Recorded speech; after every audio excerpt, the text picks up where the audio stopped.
Hey, spirited ones. I have messy hair, for one. I've got some things to say, and I figured I would go ahead and just give it to you via video instead of typing out a really long dissertation. Most of you know by now that I published my first book. It came out March 1st. I am super excited to have her into the world now. And where that can be exhilarating when it's birthed and it's out, what gets really interesting is when you start getting negative feedback from people. And yesterday I received my first bad review for my book. Now, I do the air quotes around bad review because this review had nothing to do about my book. They weren't reviewing my work. They were criticizing my life. And there's a very important distinction there. I am completely open to hearing constructive criticism about how my book went and how you received it and what you liked about it and what you didn't like about it. I take that as a learning experience because I want to be better. I want to grow. And I think that when we're honest and open like that and we can share from a place of authenticity and respect, mutual respect for each other, I feel like that's where we really thrive. We be better. We become better people, right? Where this person messed up, though, is that they criticized my life, me, my work, my integrity, everything that I stand for. And personally, I feel like that's where they messed up. If I had received this review a year ago, it would have crushed me. I'm honest about that. I put a lot of value in what people think of me, and I remember thinking, oh my God, when this book is out, it's going to open up and, what if I get this negative response about it? And so it's one of the reasons I didn't write it for so long, honestly. But what this person has gifted me is the checkpoint, the touchstone that my value is not wrapped up in what others think of me. Essentially, is how that kind of rolls around in my head. And I think what it is, because I've got things rolling around in my head and my heart, I just kind of need to talk it out. I didn't write this book for you, any of you. If I'm really and truly honest with that, I didn't write it for you. And please don't get me wrong when I say that. I love hearing how people are enjoying it. I love hearing how they're getting things out of it and it's touching them and it's giving them new ways of thinking about things, because that is the point, right? Anytime we share a piece of us, we want it to be in the world. We want it to be alive. And so I'm really grateful for that. But in the truest truth of who I am, I wrote this book for me. I wrote it because I had committed to myself to write it. I had promised Spirit that I would do it. And so my putting it into the world had nothing to do with other people. That person gave me that checkpoint just to double check that that was the truth for me. Because when I got that review, it was an opportunity to check in to make sure that that was truly my motive. And I'm happy to say that it was, because I quite literally let it roll off my back. It was an interesting observation, of course. We always learn things when we come into contact with them. But it was an opportunity to check in and just to make sure that I did it for me. Just to make sure that it was for me. And I'm happy to say that it was. So, thank you, hateful person that felt the need to try and attack my character and my integrity. You did me a great favor, because like I said, a year ago, this would have crushed me. This would have hurt me so badly that I would have probably considered not writing anymore. And just in a year's time, I'm happy to say that I'm not living for people. I'm not living for the love and acceptance that you probably hope that I would be doing. So coming after my integrity, you're going to have to come at me with something else. So that's pretty intact. So I want to speak to the people now that have something in them, that have something that is wanting to be birthed and actualized. When you create something, it's almost part of the deal that you're going to have to accept that some people won't like it, that some people will have negative things to say about it. That's part of the deal. And it's not that it has to reflect upon your value, because that's the tricky thing. It's that it reflects upon their value of themselves. Because more than likely, the reason they're reacting in that way and coming at people that create something is because they are so terrified to do the thing that you're doing. And in order to justify that within themselves, they have to attack the thing that is causing this uncomfortable feeling within themselves. That's why people break each other down. It has nothing to do with whether or not it's true. And that's the hilarious thing about writing this book. If anybody knows me even for a split second, they know I'm not a master at anything I talk about. I give myself permission to not know everything. So when I took my hiatus, as this person said, and I wrote my book in 3 months, no, I didn't. You're not listening. And if you had read my book, you would know.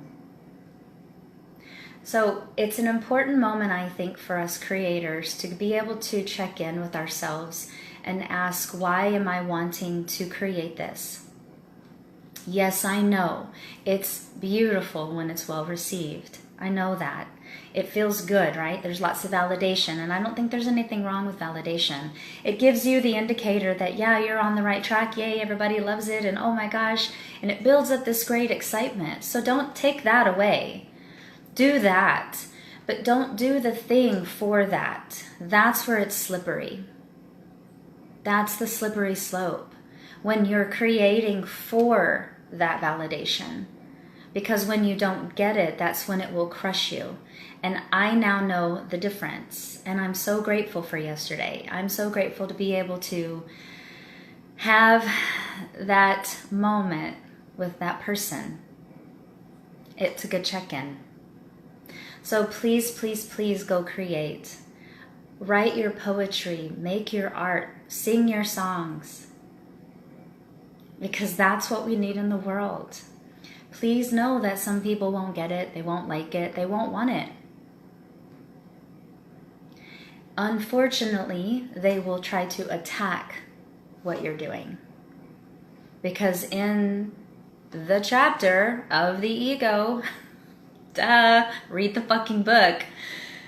It talks about the superior-inferior complex. And humans are very driven to be superior, but in order for us to be superior, we must make others inferior. It's the game. It's the game of judgmental contrast. So the irony of you projecting onto me my shadow work, but you're so blinded by your own shadow, tells me you didn't read the book. And that's okay. You don't have to, because I didn't write it for you. I wrote it to keep myself in alignment with my integrity. And I now know that that is the truth. So lovely people, lovely creators that have something within you, do it. Make it. Don't stop.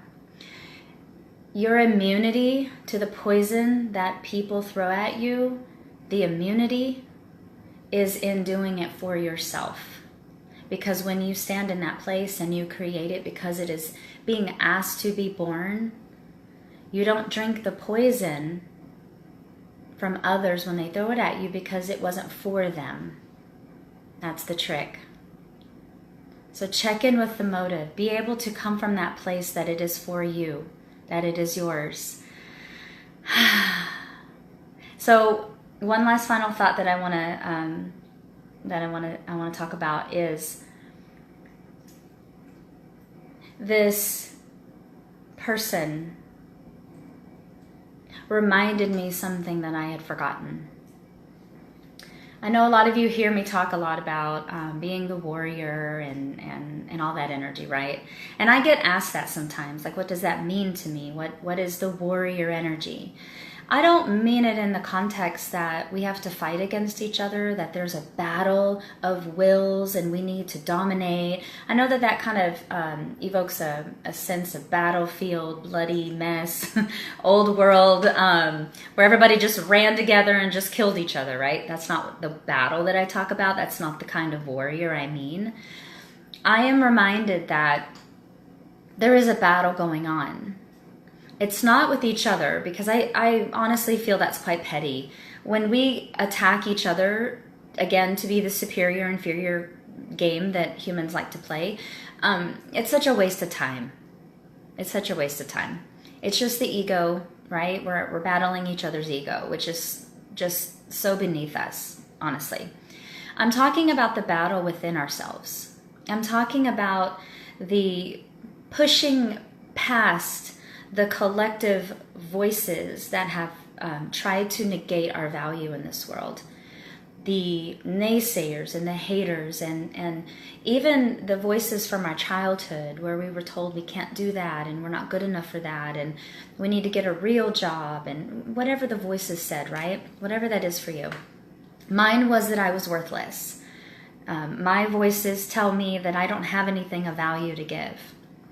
And part of my battle is not against them, but it's in the battle with myself of not believing them. Battling past what would pull me down. And that is something you fight every day. It is something that you work past, that you grow towards something that feeds you instead of something that destroys you. That's the battle I talk about. The battle within ourselves to believe in ourselves. Not because we don't have that already implanted upon birth, but because we've spent so many years of our lives believing the opposite of that. So this person has reminded me that there's a fight worth fighting. There is a battle worth winning, and that's the one within yourself. To get past, I keep seeing all of these like a sea of arms and hands grabbing you as you're floating. You know, maybe it's the river Styx, and you know that imagery. The battle is getting past that point where you just don't believe the words that other people say. That you get past that point of agreeing with them. And I'm not there. I will never, ever state, for the record, that I'm fixed. I'm not. I'm probably in the most broken phase of my life right now, and I'm okay with it for the most part. So this isn't a story of you get past it and everything is all better again. Shadow work never ends. It never ends because we are a sea of brokenness, of wounds, of things that we've picked up along the way. The trick, I think, is to not resent that and be angry about that, but to flow with it and discover the new levels of you, discover the new layers of that work. I know I'm rambling, and I really don't care. I hope that you're taking something from this, because I personally am tired of tiptoeing around these topics for people. There's a line of haters that I've collected over the last 3 years. So this reviewer is just going to have to get in line, because I don't have time for you. I'm too busy creating the things that need to be birthed from me, and some will get it and some won't. But I'm not doing it for that reason. And so I invite you to do the same.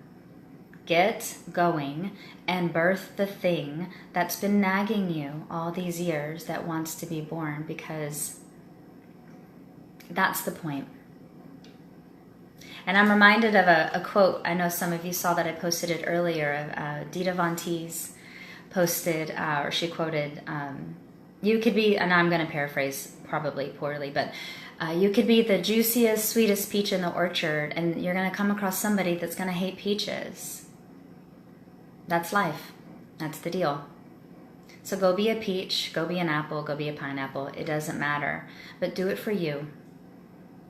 Go be that. Go be spirited. Go be spirited in spite of those that would want to take away your spirit. Peace out.